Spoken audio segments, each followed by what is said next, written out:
kun yan uwa musulmi na duniya baki daya yau ko ba haka bane ba mu muna so mu tsabtace ni ka san me nake son ka sani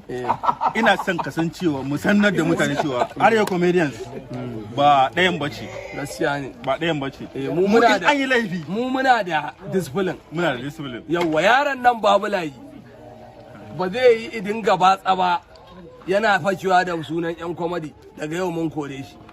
in muka sake ganin shi a location da dorina za mu zo wallahi duka ya babulaye wallahi mu za mu daure shi Arewa Comedians ta kore ka Allah ka zo ka lalata kar ka sake bidiyo ko da waya ko da kyamara an kore ka don wani bidiyo na ga ya daura shekarun jiya kuma wallahi korar kare to idan ya ce kuma ba za wai ka san yaron ya fara karban tallan magunguna wai na tuna kula wai na karshen bullet da AK babu layi wallahi korar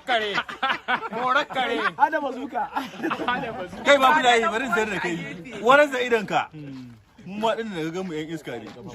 kai shahil malami zo ka mai ina muka je malami zaka ci akan babu layi wato a jama'a assalamu alaikum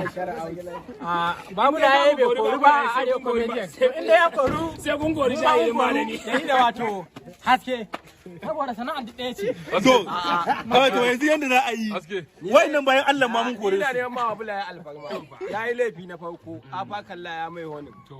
yayi na biyu mazaje ya mai wani to yanzu al'atok ya miƙe tsaye ya ce zai dau mataki mun lallaba al'atok mun ce ya haƙuri a'a ka yi haƙuri dan Allah ka yi haƙuri babu layi bai ko baka kore ba mu mun neman ma alfarma amma magana hawan nan kai mata gidan gate ka dena ka dena wannan gaskiya mun kore ka babu layi in kana son ka dawo ka ba da wani abu